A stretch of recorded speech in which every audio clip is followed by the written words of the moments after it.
y sacándolos les dijo: Señores, ¿qué debo hacer para ser salvo? Ellos dijeron: Cree en el Señor Jesucristo y serás salvo tú y tu casa. Y le hablaron la palabra del Señor a él y a todos los que estaban en su casa. Esta lectura se encuentra en Hechos capítulo 16, versículos del 30 al 32.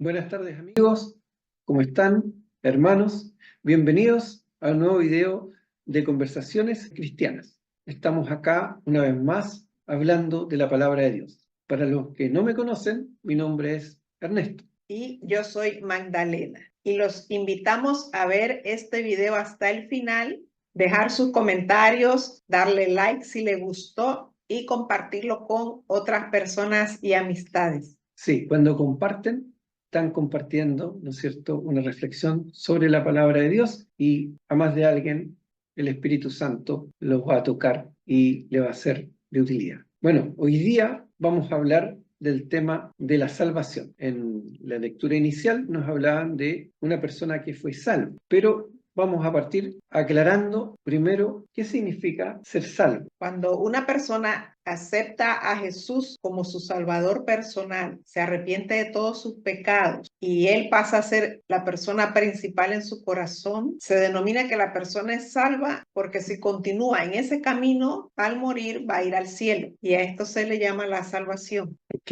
y en este caso, ¿cómo, si nos puedes contar un poco más de la historia? Sí, esta historia se refiere a Pablo y a su compañero Silas que estaban presos. Y en la prisión vino un gran terremoto y se soltaron, se abrieron todas las puertas de las cárceles, se rompieron las cadenas y el carcelero preocupado iba a matarse pensando que todos los presos habían huido. Pero Pablo le dijo: no hagas eso porque aquí estamos todos y no nos hemos movido. Entonces, como él vio la sinceridad de ellos y la honestidad, porque ellos estuvieron cantando antes de todo esto, ellos cantaban y alababan al Señor. Esto fue buen testimonio. Entonces, por eso el carcelero se admiró y le preguntó a ellos que cómo podía ser salvo. Y de ahí fue entonces la lectura donde ustedes vieron que él le preguntó y ellos le contestaron que tenía que creer en el Señor Jesucristo y que si se convertía a él, al igual que todos los de su casa, entonces él iba a ser salvo y toda su casa también.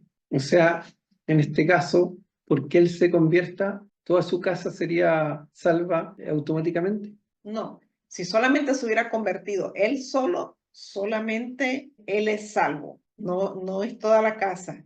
Vemos acá que a ellos le hablaron la palabra del Señor a todos los que estaban en su casa. Y como todos los que estaban en casa también recibieron al Señor Jesús en su corazón, por eso entonces toda su casa fue salva. Claro, porque hemos escuchado a veces a algunos cristianos que dicen que como yo soy salvo, como yo soy una persona piadosa, eso va a hacer que toda mi casa al final se convierta y que todos mis hijos al final sigan al Señor. Claro, o sea, el hecho de que uno sea creyente, sea piadoso, practique la palabra del Señor en su casa, puede ser que el ejemplo lleve a que todos los de su casa se vayan a convertir, pero no es necesariamente que uno diga: mira, como yo soy salvo porque ya creí en el Señor, lo acepté, en mi casa ya todos son salvos, porque no es así. La salvación es algo individual y personal. Claro, ¿no es cierto? Se habla de una relación personal con Dios, es decir, cada uno tiene que en su corazón decidir si acepta al Señor, si no lo acepta, si lo sigue o no lo sigue. Y no podemos hacerlo por los demás. En este caso sería un caso especial donde fue salvo una persona y toda su casa, ¿cierto? Así es maravilloso, es bonito leerlo porque no se dice como que el carcelero fue salvo él y alguno de sus hijos, o solo él y su esposa aceptaron al Señor, pero los hijos no, sino que dice que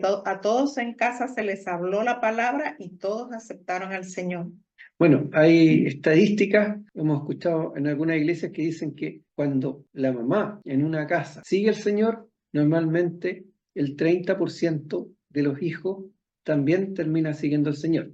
Y dicen de que cuando el papá de esa casa también sigue al Señor, eso sube más o menos al 60-70%. O sea, hay una influencia de los padres en que los hijos sean cristianos y sigan al Señor. Pero esto no es automático.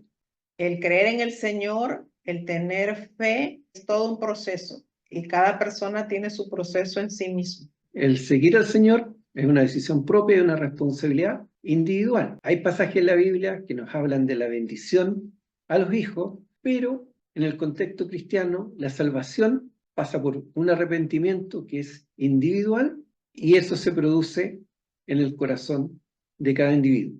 Para cerrar, completando precisamente en el versículo 34 de Hechos 16, donde vemos cómo fue que el carcelero con toda su familia aceptaron al Señor y fueron salvos, nos dice lo siguiente: y llevándolos a su casa, les puso la mesa, es decir, el carcelero llevó a Pablo y a Silas a su casa, les puso la mesa y se regocijó con toda su casa de haber creído a Dios. Allí vemos entonces que él, junto con toda su familia, se regocijaron de haberle creído a Dios. Así es, hermanos, los invitamos a compartir la palabra de Dios con sus hijos entre esposos, porque no basta con que una persona en una casa siga a Dios, sino que la idea es que toda la casa siga al Señor. Bueno, esperamos verlos en un próximo video. Les damos las gracias a los que llegaron hasta el final.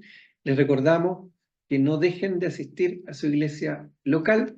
La idea de estos videos es compartir la palabra, conversar. Si ustedes tienen algún comentario, que lo hagan, especialmente para las personas que están acá en Portugal y que son de habla hispana. Pero también sabemos, por lo que vemos en YouTube, hay personas que nos están viendo en Estados Unidos, en España, en México y en distintas partes del mundo. Para ellos va nuestro saludo y también las gracias por compartir la palabra del Señor. Nos despedimos y esperamos que este mensaje haya sido de mucha bendición para usted. Bendiciones. Bendiciones.